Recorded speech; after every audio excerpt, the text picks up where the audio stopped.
Magandang araw. Good day po. Welcome po sa ating episode ngayong araw mga kababayan. Talakayan natin ngayon mga kababayan itong issue patungkol dito sa mga akusasyon sa ating ombudsman mga kaibigan. Ano po? May mga lumabas kasi na mga istorya po na ang ating ombudsman sa kasalukuyan, Ombudsman Samuel Martires, meron pala kasing lumabas mga kaibigan na I understand hindi ito gossip o rumors o hindi ito chismis. Kaya nga po nag-react ang ating ombudsman mga kababayan na may akusasyon laban sa kanya mga kababayan na mukhang meron daw siyang kinikilingan ata. It sounds ganon. Kaya po siya nag-react mga kaibigan. Ano po? Kaya ngayong araw, mga kababayan, ating pag-usapan ito at mismo mapakinggan ninyo ang ating ombudsman mga kababayan tungkol sa kanyang reaksyon. Ano po? Dito sa pinupukol sa kanya na siguro hindi lang masabi-sabi strictly or directly na meron kang bias.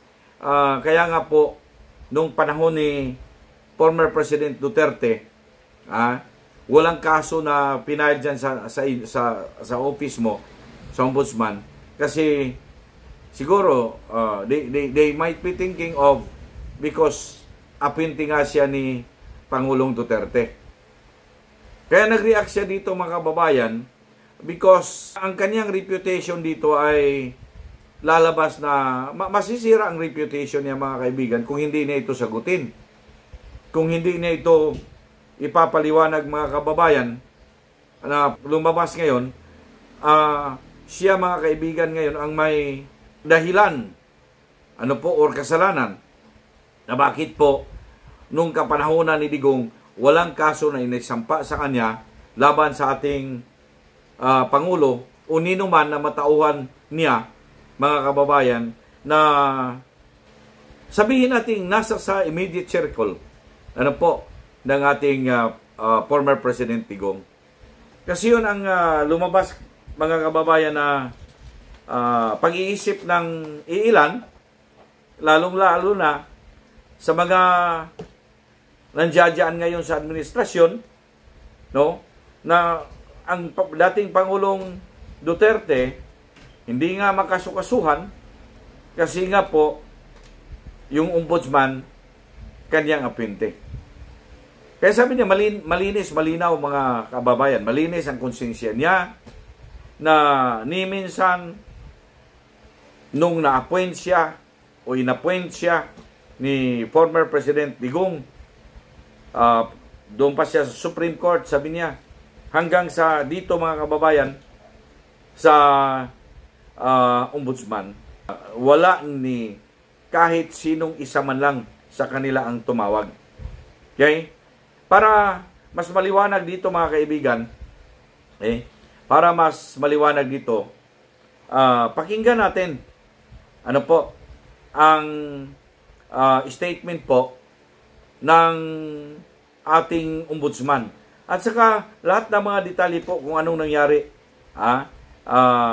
isasama na natin dito lahat mga kababayan kung ano talaga ang istorya dito. Kasi para bang ang bintang nasa sa kanya na hindi walang nobody dared to file a case before mga kababayan dyan sa ombudsman laban po dito sa mga nakapaligid ng matao ni former President Duterte, mga kababayan natin. Kasi nga po appointee. Ganun ba yun? Ito, pakinggan natin mga kababayan ang ating ombudsman. Titignan natin. Ano po? Appointee ako ni Digong. Sinabi ko na, di ba? Yes. Now, there is one thing I want everyone to know, buong taong bayan, mula nang ako'y in-appoint ni Digong sa Supreme Court hanggang sa Ombudsman, ni minsan ay hindi nakiusap sa akin si Digong, either directly, through his relatives, or through any of his cabinet members, including Medialdea, Panelo, and Bongo.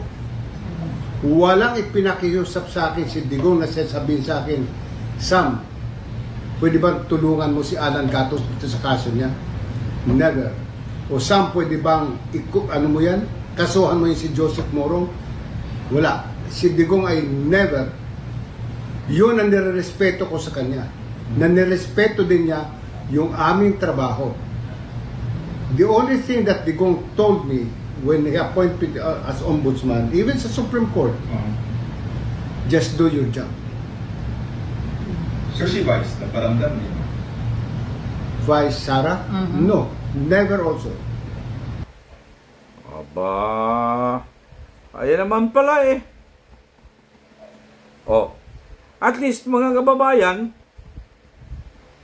nanggaling talaga sa ating ombudsman ang sinabi. Hindi po katang isip o gusip man lamang, mga kaibigan, na may sort of mga pagdududa na po niya na parang may usap-usapan ata na narinig siya, mga kababayan, na ganun. So see? So nakikita na natin ngayon, mga kababayan, ang katotohanan. Ano po? Hindi naman mahirap kasi sa atin, mga kaibigan. Lahat na lang ng ganito na lang. Siyempre magre-retire na siya, ano po? Magre-retire na siya ngayong this month, July. And siyempre ang ipapalit sa kanya, mga kaibigan, i-appoint niya ng presidente.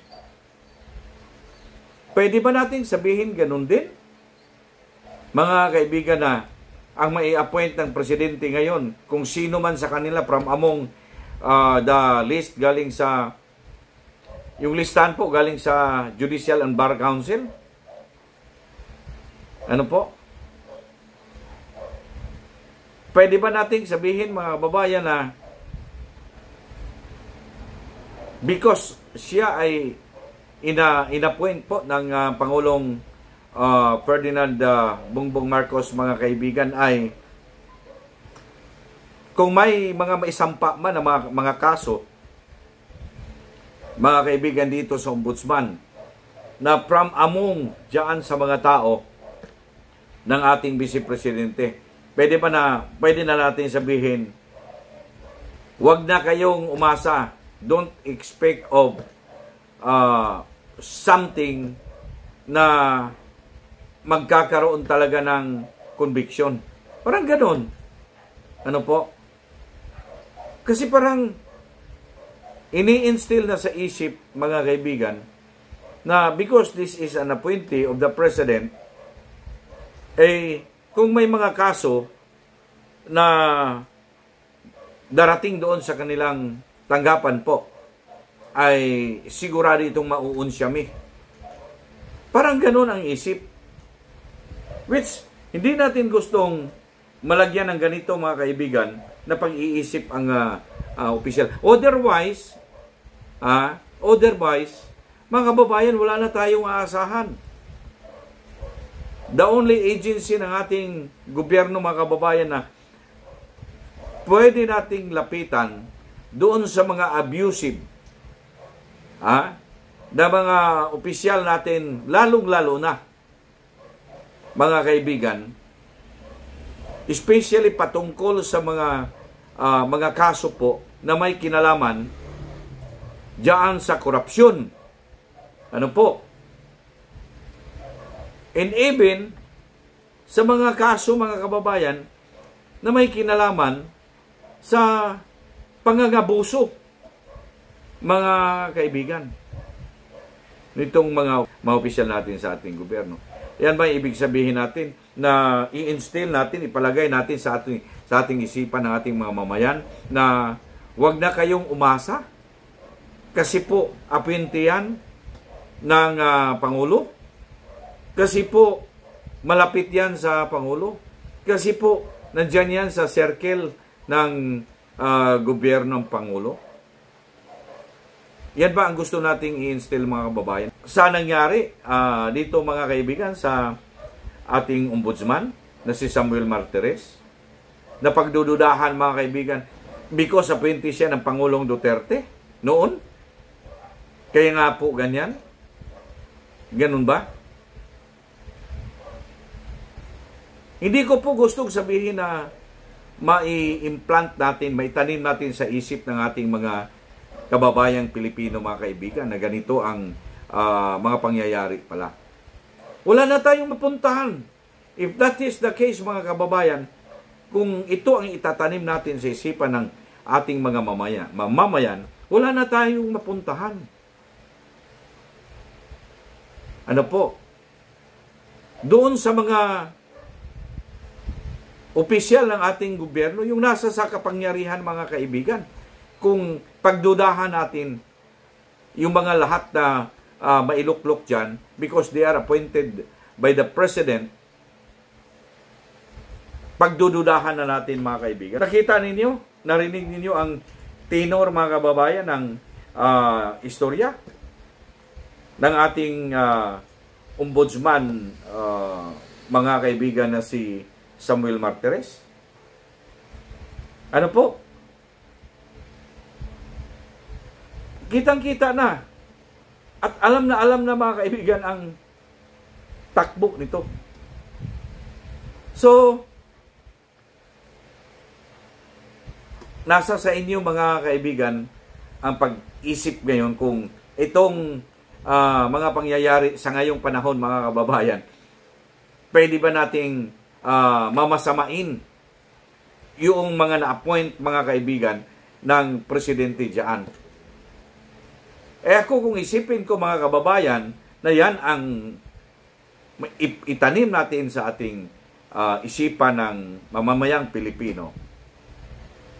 Ngayon pa lang mag-umpisa na tayo mag-isip. Huwag kayong umasa at wala na kayong maasahan mga kaibigan. Kung may reklamo kayo sa ating gobyerno, sa mga opisyal ng ating gobyerno, kapag bago na ang ating ombudsman. Ano po? Alam niyo may mga problema ngayon.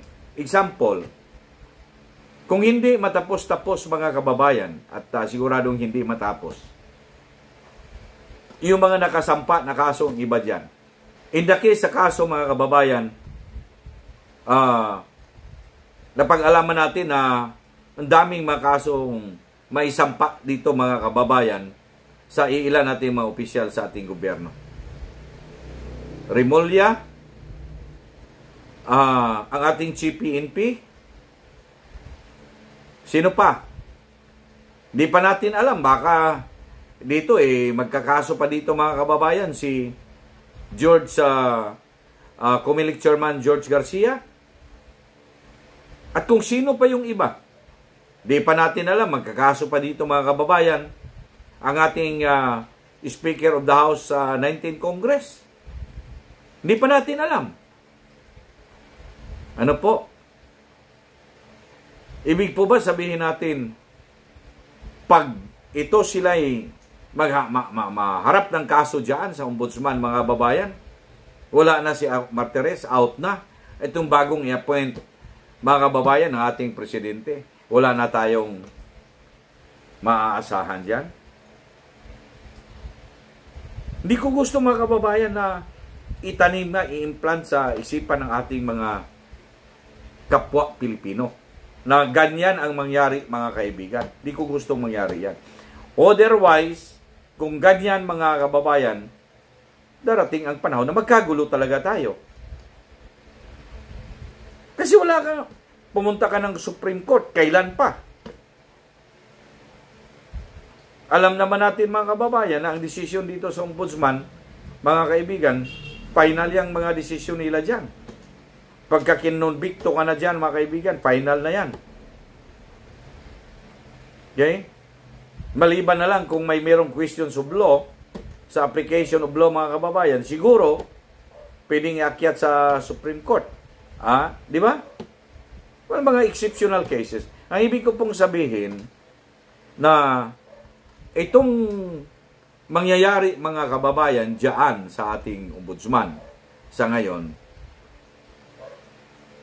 isang test ito, pagsubok, para masubukan, mga kababayan, gaano katatag, gaano ka strong, yung ating agency na hindi sila maimpluwensyahan, mga kababayan. Yung sinabi ni Martires kanina, is a showing that the ombudsman, mga kababayan, whether siya appointed by the president, wala naman ibang mag-a-appoint, presidente ang mag-a-appoint sa kanila from among doon sa listahan, na galing po sa shortlist, galing po sa Judicial and Bar Council. Siyempre, presidente ang magpapainal doon.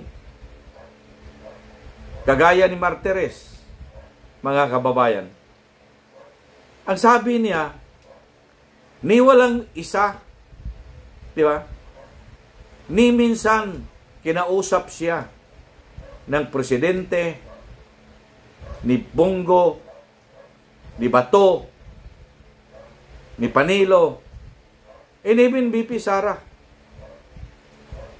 Kung may mga kaso man na napunta doon, kung sino man yung mga sinampahan ng kaso, mga kababayan, walang nag-influensya sa kanya. Doon sa mga pangalan, mga kababayan, na pinapangalanan niya, wala po. Because gusto niyang ipatayo doon, mga kababayan, ang impartiality diyan sa ombudsman. Kaya ako nga, nagdududa, mga kababayan. I'm sorry, kasi may kutob ako. Sana po hindi ito. Sana po hindi ito mangyayari. Alam ninyo, di ba lumabas, mga kababayan, ang balita na si DOJ Secretary Boying Rimulya, mga kaibigan, kasama. In fact, sa pinaka-latest po na nakuha natin, na listing, mga kababayan, nasa number 1 top list siya, mga kababayan. Nasa number 1 na listing. Sabi nga doon sa kanilang isasubmit, mga kaibigan, sa ating Pangulo na shortlist nila. Nasa number 1 daw. Kung hindi mabago, mga kaibigan, kasi kinakailangan na talagang magkaroon na ng nakaredy na po yung pang-replace po ng ating magre-retiro na ombudsman. This July 28, mag-step down na siya. So, dapat may bago ng papalit, mga kaibigan, sa office na yan. Ang aking kutob lang, mga kaibigan, dyan, nakikita natin, sana po, pakinggan ng ating Pangulo para mawala na yung isip ng tao, mga kababayan, na masama. Si Secretary Boying Rimulya, dapat ipapakonsentrate na lang doon ipapakonsentrate na lang siya. This is my personal opinion. Ipapakonsentrate na lang siya sa Department of Justice. Huwag na siyang tanggapin pa, mga kaibigan, para ilagay dito sa ombudsman. Kasi po, mas lalong mapintahan, magkaroon po ng masamang impresyon para sa mga tao, mga kababayan, kung si DOJ Secretary Boying Rimulya, mga kaibigan, ang ilagay diyan sa ombudsman. Kasi alam naman natin, mga kaibigan, hindi po ba, na siya ang nag-command lahat nung panahon na hinuli ang ating dating Pangulong Digong o Tatay Digong, mga kababayan. Nakita naman natin doon sa investigasyon ng Senate Committee on Foreign Relations, siya ang sumalo lahat. Hindi po ba? So, magkaroon ng lamat, mga kababayan, ng dumi ang isip ng tao. Ano po? Baka po nga, ito pinaghandaan dito, mga kababayan, sa ombudsman, na meron talagang gusto nilang mangyari. Kasi whether you like it or not, mga kababayan, ito sa may personal view lang dito. Dito sa ombudsman, mga kababayan, siguradong katakot-takot din na kaso ang isa sa sasampa nila kay Inday Sara.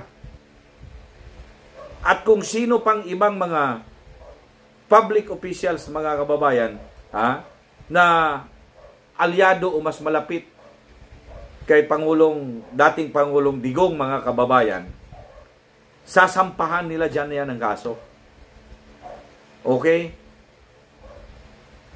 Kung hindi nila makuha dito, mga kababayan, sa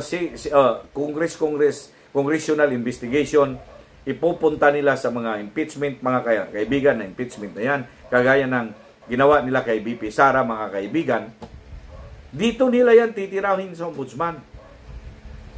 Ngayon, kung si Secretary Boying Rimulya, mga kaibigan, ang i-consider dyan, i-appoint ng presidente sa ombudsman, mga kababayan, makakapag-expect ba tayo ng impartiality dyan? Di tayo makapag-expect na impartiality. Di ba? Kaya po, masama na ang isip ng tao. Ano po? Masama na ang isip ng tao. For your comments, just write down below. At huwag kalimutan, mga kababayan, na mag-share at mag-like. And also, don't forget to subscribe my channel, Broadcasters Viewpoint. At huwag din kalimutan i-click ang notification bell para lagi po tayong updated.